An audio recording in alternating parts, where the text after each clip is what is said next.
Trouble in the shed.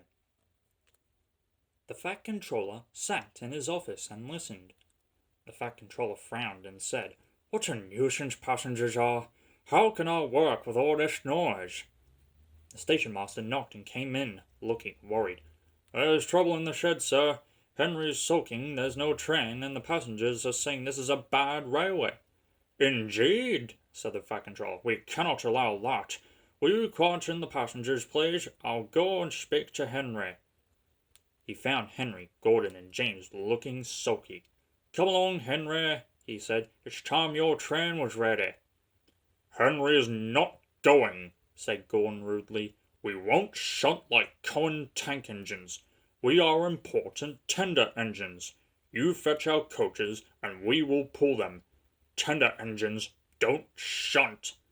And all three engines let off steam in a cheeky way. "Oh, indeed," said the Fat Controller severely. "We'll see about that. Engines on my railway do as they're told." He hurried away, climbed into his car, and drove to find Edward. "The yard has never been the same since Thomas left," he thought sadly. Edward was shunting. "Leave those trucks, please, Edward. I want you to pull some coaches for me in the yard." "Oh, thank you, sir. That will be a nice change." "That's a good engine," said the Fat Controller kindly. "Off you go, then." So Edward found coaches for the three engines, and that day the trains ran as usual. But when the Fat Controller came next morning, Edward looked unhappy. Gordon came clanking past, hissing rudely.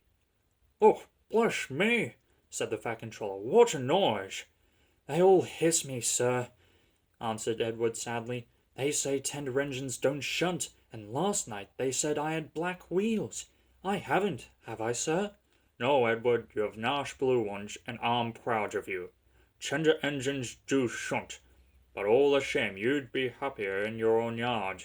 We need a tank engine here." So he went to an engine workshop, and they showed him all sorts of tank engines. There were big ones and little ones. Some looked happy, some looked sad, and some looked at him anxiously, hoping he would choose them. At last he saw a smart little green engine with 4 wheels. "That's the one," he thought. "If I choose you, will you work hard?" "Oh, sir, yes, sir, please, sir." "That's a good engine. I'll call you Percy." "Yes, sir, thank you, sir," said Percy happily. So he brought Percy and drove him back to the yard. "Edward," he called, "here's Percy. Will you show him everything?" Percy soon learned what he had to do, and they had a happy afternoon. Once Henry came by, hissing as usual. "Wheesh!" said Percy suddenly. Henry jumped and ran back to the shed. "Oh, how beautifully you wheeshed him," laughed Edward. "I can't wheesh like that." "Oh," said Percy modestly. "that's nothing. You should hear them in the workshop. You have to wheesh loudly to make yourself heard." Next morning Thomas arrived. "The Fat Controller sent for me. I expect he wants help," he said importantly to Edward. "Shh, shh, here he comes." "Well done, Thomas. You've been quick. Now, listen. Henry, Gordon, and James are sulking. They say they won't shunt like common tank engines. So I've shut them up, and I want you both to run the line." "Common tank engines, indeed," snorted Thomas. "We'll show them." "And Percy here will help too," said the Fat Controller. "Oh, sir, yes, sir, please, sir," answered Percy excitedly.